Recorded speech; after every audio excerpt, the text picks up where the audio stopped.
Ukraina masih menghadapi tekanan militer yang signifikan. Front timur dan selatan menjadi wilayah pertempuran utama, dengan kedua belah pihak terus melakukan operasi ofensif dan defensif secara bergantian. Pasukan Ukraina berhasil merebut kembali sejumlah pemukiman strategis, termasuk beberapa kota kecil yang sebelumnya dikuasai pasukan Rusia. Hal ini menunjukkan kemampuan Ukraina untuk melakukan manuver terbatas meski berada dalam tekanan berat.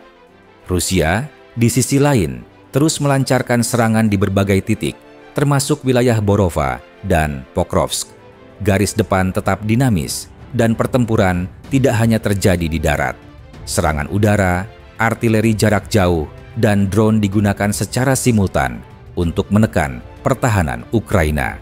Konflik ini menunjukkan karakter perang modern yang kompleks, di mana serangan terhadap infrastruktur vital sama pentingnya dengan pergerakan pasukan di lapangan. Di sektor pertahanan udara, Ukraina menggunakan kombinasi sistem portabel dan kendaraan mobile untuk menghadapi serangan drone dan rudal Rusia. Strategi ini penting untuk meminimalkan kerusakan infrastruktur serta menjaga kemampuan tempur di garis depan.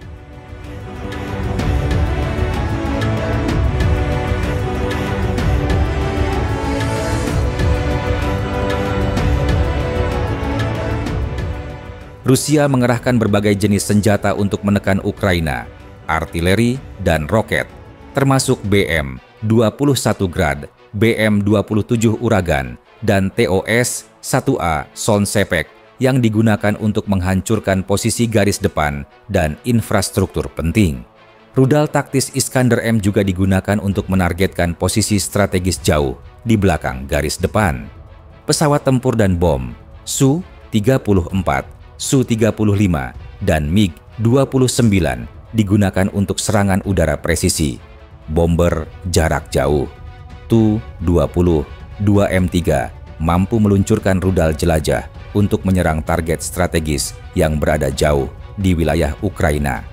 Drone dan UAV, Gran 2 dan Shahed 136 digunakan untuk serangan drone terhadap infrastruktur penting, sementara Orlan 10 dan Forpost berfungsi sebagai alat pengintai untuk menandai target bagi artileri dan serangan udara.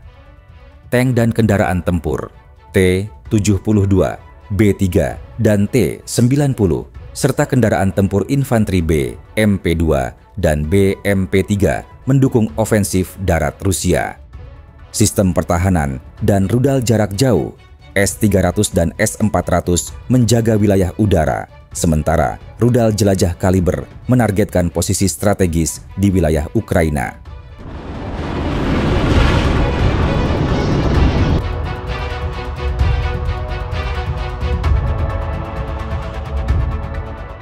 Ukraina tidak hanya bertahan, mereka mulai melakukan serangan balasan yang lebih terfokus. Rudal jelajah Flamingo digunakan untuk menyerang target strategis di wilayah Rusia sebagai respons terhadap serangan yang memutus pasokan listrik dan merusak infrastruktur penting. Pendekatan ini menunjukkan perubahan strategi Ukraina dari sekadar bertahan menjadi melakukan serangan presisi yang menargetkan posisi musuh secara strategis. Penggunaan teknologi rudal modern juga menjadi salah satu cara Ukraina meningkatkan kemampuan balasan meski menghadapi tekanan militer yang berat. Selain itu, penggunaan drone pengintai dan sistem komunikasi modern memungkinkan Ukraina untuk meningkatkan akurasi serangan balasan dan meminimalkan risiko terhadap pasukan serta infrastruktur sipil.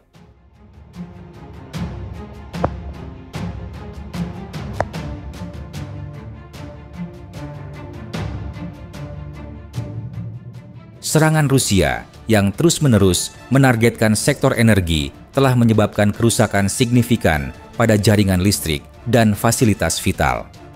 Gangguan ini tidak hanya memengaruhi kegiatan industri dan rumah tangga, tetapi juga kemampuan militer Ukraina dalam menjaga operasi di garis depan.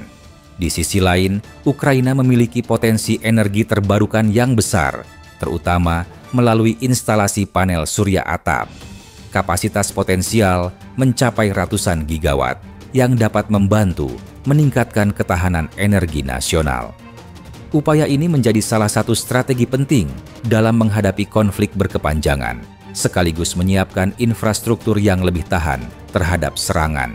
Selain energi, sektor transportasi dan komunikasi juga menjadi target strategis. Kerusakan di sektor ini mempengaruhi logistik militer dan mobilitas pasukan, sehingga memaksa kedua pihak menyesuaikan strategi operasional mereka secara terus-menerus.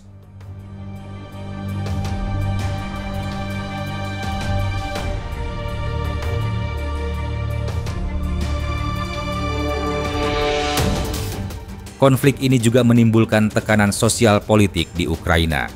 Protes anti korupsi yang digelar di berbagai kota menunjukkan tuntutan masyarakat untuk transparansi dan penguatan lembaga independen.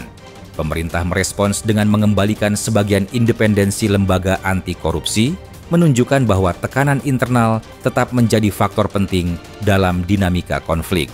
Secara internasional, perubahan kebijakan luar negeri negara-negara besar turut memengaruhi situasi.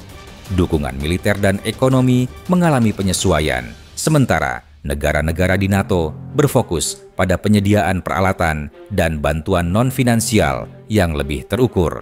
Hal ini menunjukkan bahwa konflik ini tidak hanya berdampak di garis depan, tetapi juga memengaruhi geopolitik dan hubungan internasional secara lebih luas.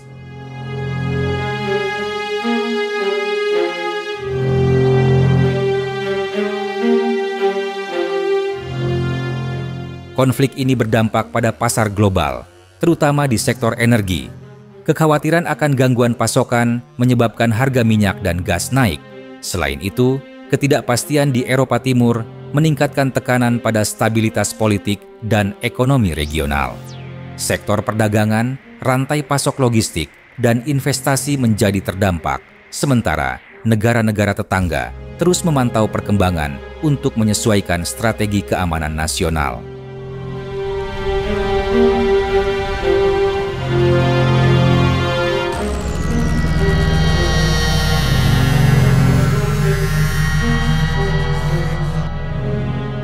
Video ini dibuat untuk tujuan edukatif dan analisis semata.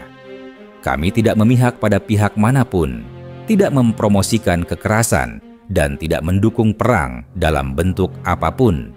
Semua informasi yang disajikan bersumber dari laporan terbuka dan analisis geopolitik yang tersedia untuk publik.